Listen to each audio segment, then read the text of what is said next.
हजरात, इजराइल ने गाजा के अंदर लगभग 80% तमाम मस्जिदों को शहीद कर दिया है। अब आप समझ सकते हैं गाजा में इजराइल ने कितने प्लानिंग के तहत मस्जिदों को चुन चुन कर मिटाया है। खबर यह भी है कि 3 गिरजाघर समेत और भी धार्मिक स्थलों को नुकसान पहुंचाया है, लेकिन उसकी प्राइमरी जो टारगेट हिट लिस्ट में रही है वो मस्जिदें रही हैं, जिसे उसने तबाह कर दिया है। वहीं इजराइल ने मस्जिद, गिरजाघर समेत 19 कब्रिस्तानों को भी गाजा के अंदर बिल्कुल तबाह कर दिया है। वहीं इजराइल लेबनान का हाल क्या कर रहा है दिखा चुका हूं, लेकिन ऐसा नहीं है कि अगर वो एक जगह हमला कर रहा है तो दूसरी जगह रुक जाए। गाजा के अंदर खतरनाक बमबारी उसने की है, जिसमें पिछले 24 घंटे में 200 से ज़्यादा फिलिस्तीनी मारे गए हैं और तबाही का मंजर ये है।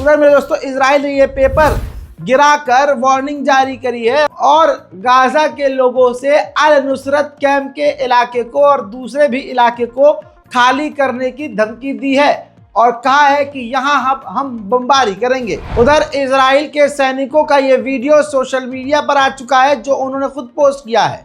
गाजा के एक सिविलियन, निहत्थे सिविलियन को कत्ल करके खुशियां मना रहे हैं। ये वीडियो उन्होंने खुद बनाई है, जिसमें वो जो बात कर रहे हैं और जो सेलिब्रेशन कर रहे हैं वो साफ तौर से दिखा रहा है कि इजराइल के सैनिक अंतर्राष्ट्रीय कानून को तार तार कर रहे हैं।